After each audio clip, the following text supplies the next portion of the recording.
Hey guys, Joseph Kathmann here with Another Movies, and today we're going to talk about The Interview. Dave Skylark and producer Aaron Rapport run the celebrity tabloid show Skylark Tonight. Whew. When they land an interview with a surprise fan, North Korean dictator Kim Jong-un. Bet you didn't see that one coming. And then they are recruited by the CIA to turn their trip to Pyongyang into an assassination mission. Alright, so we all know the stories about the news surrounding this movie, okay? That's for another time in a later article. I'm not going to talk about that here. Uh, but I will talk about it at some point. We're just going to talk about the movie itself, okay? Okay. So, The Interview. I honestly think that the Seth Rogen, James Franco, Evan Goldberg group, they need to take a bit of a break with their formula. From This Is the End to Neighbors to The Interview, this marks three movies with relatively similar jokes and such from them in the span of like 18 months-ish. Now, is it a bad movie? No. Is it a good movie? Well, only kind of. It definitely brings some laughs, but at the end of the day, it's simply just a big, silly comedy. That's it. It's not the greatest movie of all time. It's not the movie of our generation like some people think it is because Kim Jong-un doesn't like it. But it does bring some laughs throughout the 112-minute flick. So, let's dive into it. Yeah, shall we? Well, like it or not, we're going to talk about it. Anyway, first off, the acting. Seth Rogen once again plays himself in this movie. And I say that like it's a bad thing, but it's not. I enjoy Seth Rogen personally. I wish he would try to put himself out there in a more dangerous role. But I don't mind him continuing to make safe parts for himself. But if you already don't like Seth Rogen, no way is he going to redeem himself to you in this movie. But then there's James Franco. He's screen hogging the hell out of this movie. And it was very distracting and quite unwelcome, okay? And personally, I don't have a problem with James Franco. But the movie and his performance here, they will only continue to add to the James Franco hate that already exists out there. Now, I know the argument that he was screen hogging in This Is the End too, so why wouldn't he screen hog here? But in This Is the End, it was quite welcome because he was making a parody of himself. Here, he's being serious. He's not making a parody of himself. And that's where the unwelcome screen hogging comes in for me. But oh well, okay. Also, the supporting cast here is sadly underwhelming, short of Randall Park as Kim Jong-un, which is fortunate because Park is the only person to asked to do much of anything from an acting standpoint, and he delivers easily the most memorable performance of this movie. Rogen and company, they asked a lot of Randall Park, but he most certainly delivered. However, I'm sad to say that Lizzie Kaplan and her CIA counterparts, they have very little material to work with here, and her role is reduced to merely cheerleading on the sidelines. That's it. Seriously.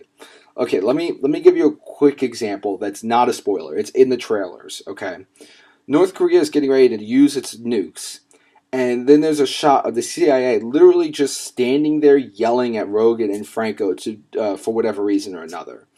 Hey guys, like, shouldn't we worry about the nukes that North Korea is getting ready to fire? No? Yeah, no. I mean, nah. No big deal. They got this. We should just keep yelling at Franco and Rogen for unrelated things. Okay? Cool. Sounds like a plan. And that's my biggest problem with this movie. The movie sets up some very potentially serious moments, but then resolves them with very silly plot resolves. For example, in the interview itself, spoiler, there's an interview of Kim Jong-un in the interview. The gang sets up some very interesting line of questioning for Un as they try to make him slip up. But then, instead of going further down this path, they resolve this plot line with a pop culture reference. I don't know. Maybe it's my newsroom side coming out, but I would have really liked this moment and many other moments that are set up with very serious and legitimate plot points to not be resolved with silly pop culture references or other silly, ridiculous things.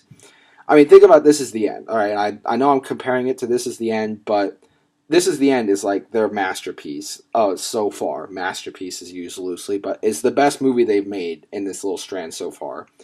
Um, the apocalypse in This Is the End. I mean, and in general, it's a very serious matter, and they do treat it fairly seriously in the third act of that movie, while still throwing in jokes to keep you laughing. It became a drama with a side of comedy, and that's where the interview fails. It sets itself up to be a drama with a side of comedy, but then chooses to keep itself a comedy with a side of drama. But again, all right, I know I'm picking on the plot, but this is where my rule of comedies will once again come out. Is if the movie makes me laugh, if it makes me laugh, then I can't hold the plot flaws against it. Flaws against it. And while there are quite a few misses with the humor, there were also quite a few hits. At the end of the day, though, this movie is merely good. That's it. The stories surrounding the movie are absolutely far more sensational than the movie itself. And while I still look forward to what Rogen, Franco, and Goldberg have to offer next, I will also send them a warning. I'm sending you a warning, guys. James Franco, Seth Rogen, Evan Goldberg, I know you're watching this. I'm using the wrong hand. I know you're watching this. It's time to mix things up, guys. Your formula is starting to wear thin on me. Consider yourself warned. Well, yeah, that's right. Okay. I'm thinking a solid 7 out of 10 on this, but it's just good. That's all it is. Um, I would recommend this to everyone. I mean, I'd watch it just to say that you watched it, but I mean, temper your expectations. Okay, it's not the movie of the century. Okay. All right. Thanks for watching again, guys. I appreciate it. This is gonna be my last video review for a little while. I'm going on the road, but I will have some text reviews upcoming. Just no videos to go along with them. Until next time, I will see you guys on the next end of the movies. Deuces.